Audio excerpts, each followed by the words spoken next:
주님께서 무엇에 대해서 심판하시는지, 심판의 조건 첫 번째, 마음을 심판한다. 예레미야 17장 10절의 말씀입니다. 예레미야 17장 10절 말씀.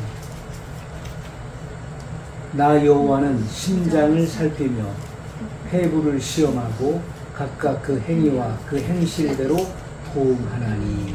아멘. 자, 그래서 여기 보면은 폐부를 시험한다. 이 폐부는 이 허파. 그래서 이 마음의 깊은 곳을 의미하는 것이죠.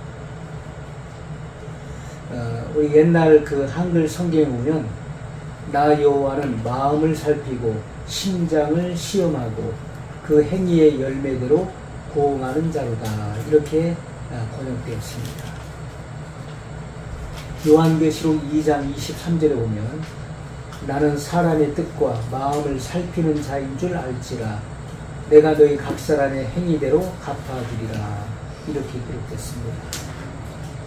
자, 우리가 사람은 결과를 보고 그가 한 일의 그 결과를 보고 그 죄의 유무를 결정하죠. 죄가 있느냐 없느냐 그 결과를 보고 결정합니다. 하지만 하나님은 사람의 그 속마음을 감찰하시죠.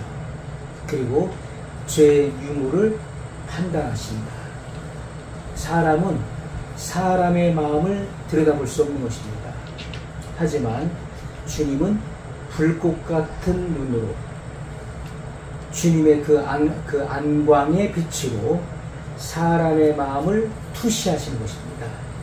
우리가 투시한다는 것은 막힌 물체를 투과하여 환히 꿰뚫어 본다는 그런 뜻이죠.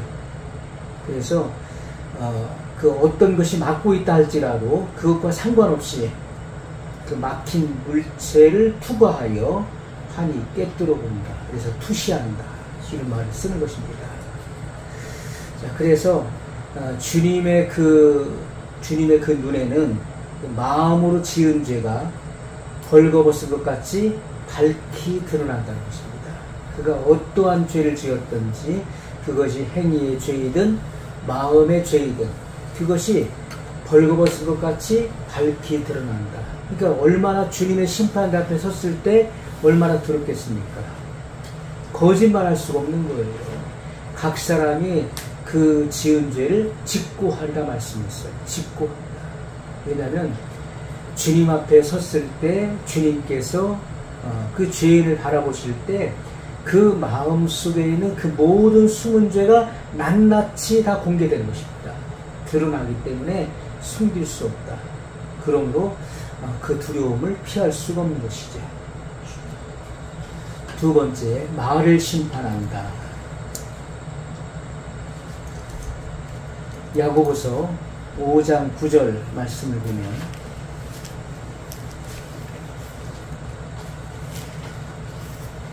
야고보서 5장 9절 말씀입니다. 형제들아 서로 원망하지 말라. 그리하여야 심판을 면하리라. 보라 심판자가 문 밖에 서 계시니라. 아멘.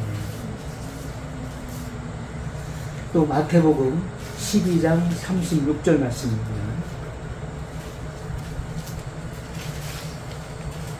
내가 너에게 이르노니 사람이 무슨 무익한 말을 하든지 심판날에 이에 대하여 신문을 받으리니. 사람이 무슨 무익한 말을 하든지 쓸데없는 말, 지나가다가 무심코 뱉은 말, 생각 없이 한 말이라 할지라도 심판날에 이에 대하여 신문을 받으리니 이렇게 말씀했어요. 이게 얼마나 엄중한 말씀입니까? 자, 유다서 1장 15절 말씀을 보면 이는 무사람을 심판하사 모든 경건치 않은 자의 경건치 않게 행한 모든 경건치 않은 일과 또 경건치 않은 죄인의 죽게 거스려 한 모든 강팍한 말을 인하여 저희를 정죄하려 하심이라 하였느니라. 자, 옛날 우리 한글 성경에 보면 경건치 않은 죄인의 강팍한 말로 주를 비방함을 인하여 정죄하시리라. 이렇게 번역됐습니다. 우리가 세상에서 어떤 말을 했던지 세상에서 한 말은 심판대 앞에서 녹음한 것처럼 다 나타난다는 것입니다. 사람이 지은 그 모든 죄들, 사람이 그 한 말, 무익한 말이라 할지라도 마치 그 비디오를 찍어 놓은 것처럼 영상으로 다 드러나는 거예요. 그리고 녹음한 것처럼 그것이 다 드러난다.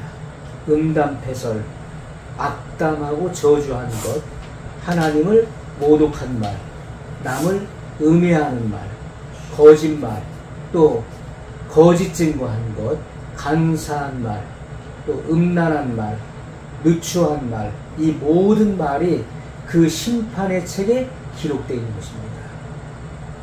우리가 회개에서 죄사함 받지 않은 것은요, 다 낱낱이 기록되어 있는 것입니다. 특히나 최후의 심판, 백보자 심판대 앞에서는 죄인들, 이 악인들이 심판을 받는 것입니다. 그들은 둘째 부활로 나오는 자들이에요. 그들의 이 세상을 살아가면서 했던 그 모든 말들이 그 책에 다 그 심판의 책에 다 낱낱이 기록되어 있는 것입니다. 이것이 심판의 조건이 된다. 사람이 한 말이 심판의 조건이 된다. 야고보서 3장 2절 말씀을 보면 우리가 다 실수가 많으니 만일 말에 실수가 없는 자면 곧 온전한 사람이라 능히 온몸도 굴레 씌우리라. 굉장히 중요한 말씀이에요. 우리가 다 실수가 많으니, 그런데 사람이 실수가 많은데 특히 무슨 실수가 많습니까? 말에 실수가 많은 거예요. 만일 말에 실수가 없는 자면 곧 온전한 사람이라. 주님께서 우리에게 요구하시는 것은 온전한 사람이 되라는 것입니다. 온전한 사람, 말에 실수가 없는 자가 되라는 거예요. 왜냐하면 사람이 마음이 온전하면 언어도 온전한 것입니다. 그러나 마음이 불완전하면 언어도 곧 불완전한 거예요. 이 마음의 세계가 질서가 있고 정리정돈이 되면 그 언어도 실수가 없는 것입니다.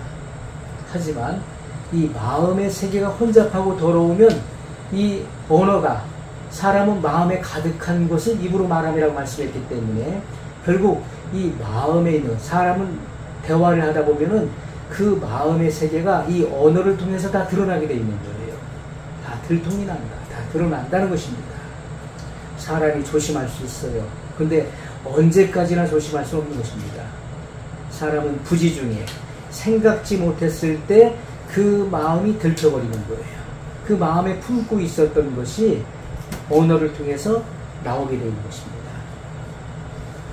자, 이렇게 우리가 다 실수가 많으니 만일 말에 실수가 없는 자면 곧 온전한 사람이라 능히 온몸도 굴레 씌우리라. 이렇게 말씀했어요. 그래서 그 행동을 제어한다는 것이죠. 행동을 제어한다.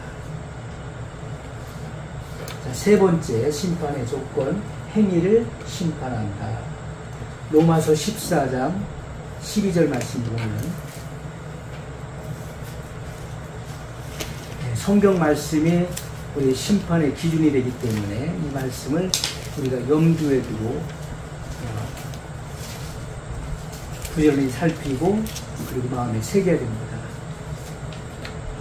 이러므로 우리 각인이 자기 일을 하나님께 직고하리라. 아멘. 직고한다는 것입니다. 있는 그대로 다 자백하게 된다는 것입니다. 요한계시록 2장 23절 말씀, 요한계시록 2장 23절 말씀을 보면 또 내가 사망으로 그의 자녀를 죽이리니 모든 교회가 나는 사람의 뜻과 마음을 살피는 자인 줄 알지라. 내가 너희 각 사람의 행위대로 갚아주리라. 아멘. 나는 사람의 뜻과 마음을 살피는 자인 줄 알지라. 이 사람의 뜻과 마음을 살피신다. 그러니까 하나님은 나에 대해서, 모르시는 것이 하나도 없으신 분이에요. 모든 것을 낱낱이 다 알고 계시는 거예요. 나의 과거와 지금 현재와 그리고 장래 미래까지도, 미래의 일까지도 하나님은 현재와 같이 보고 계시는 것입니다. 내가 어떠한 위인인지, 내가 무슨 언어의 사람인지, 나의 인격과 그리고 내가 평상시에 하는 그 모든 생각을 다 알고 계십니다. 사람의 뜻과 마음을 살피는 자라고 말씀하고 있어요. 내가 너희 각 사람의 행위대로 갚아주리라. 사람이 행한 대로 보응을 받는 것은 정한 이치라는 것입니다. 사람이 어떤 행위를 했든지 반드시 심판날에 그 행위대로, 그 행한 대로 보응을 받는 것은 정한 이치다. 이 세상에서는요, 악인이 선인의 보응을 받는 경우도 있어요. 또 선인이 악인의 보응을 받는 경우도 있는 것입니다. 어떤 사람은 억울하게 누명을 쓰고 내가 한 것이 아닌데 그렇게 억울하게 누명을 쓰고 선한 사람이 악인의 보응을 받는 경우도 있잖아요. 또 악한 자가 선인의 그런 보응을 받는 경우도 있는 것입니다. 그렇게 이 세상은 뒤죽박죽이에요. 다른 판단이 없는 것입니다. 그런데 주님의 심판대 앞에서는 조금도 속일 수가 없다는 거예요. 사람의 생각, 사람의 뜻과 생각을 다 감찰하시고 드러내시기 때문에 절대로 거기에는 그 어떤 잘못된 결과가 나올 수 없는 것입니다. 그때는 사람의 행위가 벗은 것 같이 드러난다는 것입니다. 결단코 면할 수 없다. 잘못된 것을 면할 수 없다. 죄인이 그 죄를 숨길 수 없는 것이고 그 보응을 면할 수 없다는 것입니다.